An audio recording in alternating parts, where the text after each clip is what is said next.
Ever wondered why some English words sound more powerful than others? Well, it's all about word patterns and how they tickle our ears and minds. Words aren't just collections of letters, they're like music with their own rhythm and melody. Some words like fantastic or delicious might sound especially strong or interesting to you. Can you think of other examples? Now let's imagine words as building blocks. Each block has a unique shape and weight.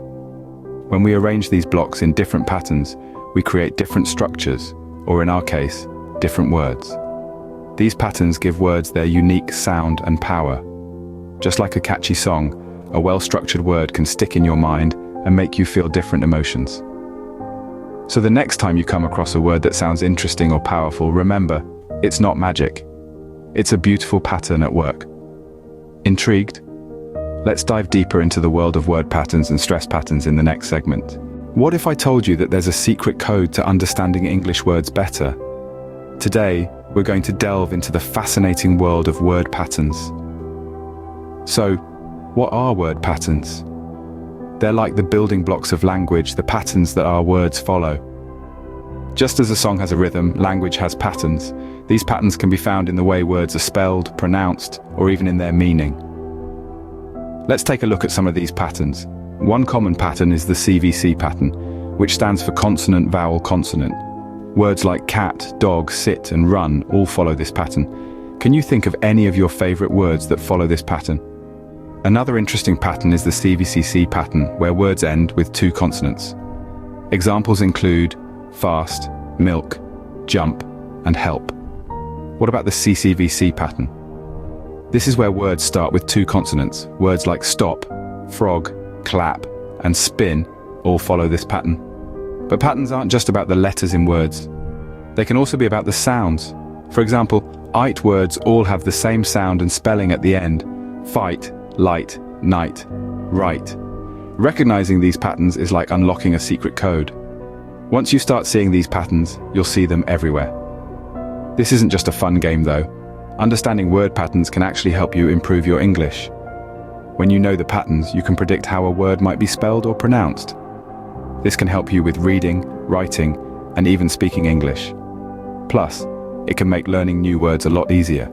So let's start the journey of discovering word patterns in your own favorite words.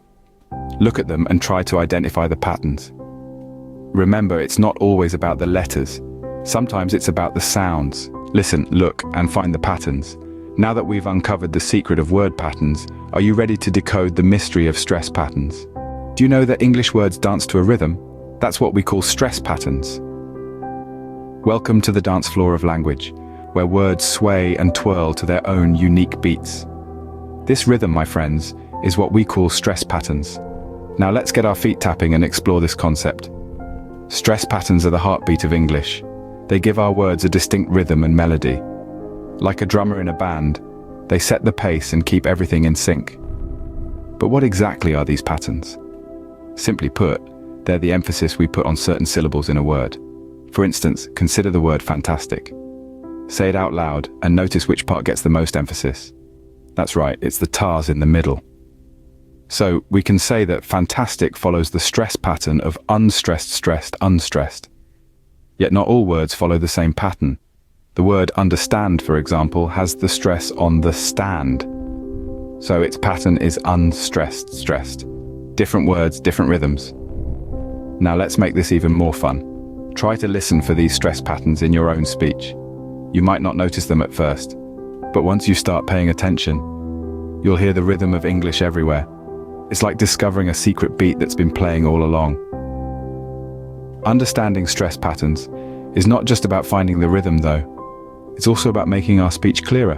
By emphasizing the right syllables, we can make sure our words are understood, just the way we mean them. So, remember, every word in English has its own dance, its own rhythm, and it's these rhythms, these stress patterns that make English such a dynamic and expressive language. So don't be shy to dance along with the words. Let the rhythm guide you and make your English sound more natural and fluent. Feeling the rhythm yet? Great. Let's put it all together in the next segment. Ready to see how word patterns and stress patterns dance together in English? Let's dive into the fascinating world of language rhythms. Imagine words as dancers, each stepping in time to the music of speech. Word patterns and stress patterns are the choreographers, guiding the dancers across the stage of conversation. Each word has its own unique rhythm, and when you string words together, they form a harmonious dance, creating the rhythm of English. Let's consider the sentence. The quick brown fox jumps over the lazy dog. This sentence uses every letter in the English alphabet and is a great example of how word patterns and stress patterns work together. Can you hear the rhythm in this sentence? Try saying it out loud and feel the dance of words. Now let's break it down. The stress pattern in this sentence falls on the words quick, fox, jumps, over, and dog. The remaining words the, brown, the, and lazy have a lesser stress.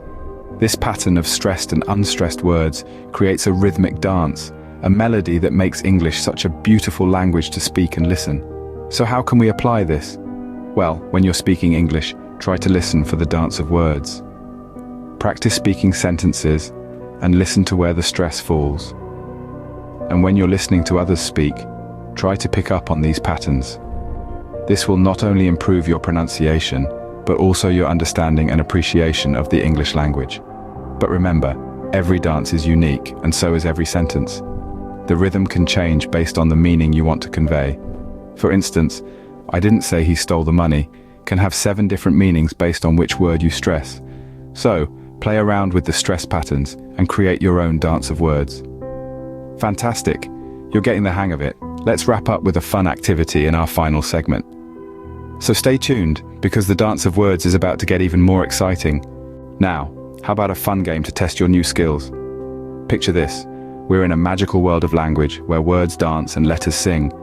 We've learned about word patterns, the rhythm of language, and the dance of words. Now, it's time to unleash your power. Let's start by playing with word patterns. Do you remember how words with similar endings often have the same pattern? For instance, words ending in tine like creation or imagination. Well, let's see if you can spot the pattern in words like celebration and innovation. Got it? Brilliant. You're really catching on. Now let's move on to stress patterns. Remember, the stress pattern is all about which syllable in a word is pronounced with more force or emphasis.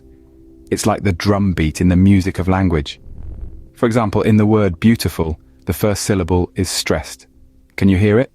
Beautiful.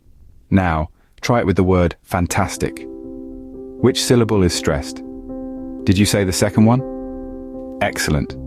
Let's make it a bit more fun. Let's mix word patterns and stress patterns. I'll give you a sentence and you identify the words that follow a specific pattern and the stressed syllables. Here's the sentence. The magnificent elephant was a spectacle of nature's creation. Can you spot the word pattern and stress pattern? Take a moment to think. Got it? The word magnificent follows the same pattern as beautiful, and spectacle matches the pattern of celebration. And the stress patterns, the second syllable in elephant and the first syllable in nature, are stressed. You're doing wonderfully well. This game isn't just about getting the right answers. It's about understanding the rhythm and dance of words. It's about feeling the music of language and becoming a part of it. Remember, practice makes perfect. Keep playing this game, keep listening to the rhythm of words, and soon you'll find that you're not just understanding English better, but you're enjoying it more. Before we wrap up, let's have one final round of our game. Here's the sentence. The determination of the little ant was inspiring. Spot the word patterns and stress patterns. Take your time. While you're working on that, remember every word, every sentence is a chance to practice. Don't be afraid to make mistakes. They're just stepping stones on your path to mastering English. Well done. You've taken a big step towards mastering English. Keep practicing and you'll be a pro in no time.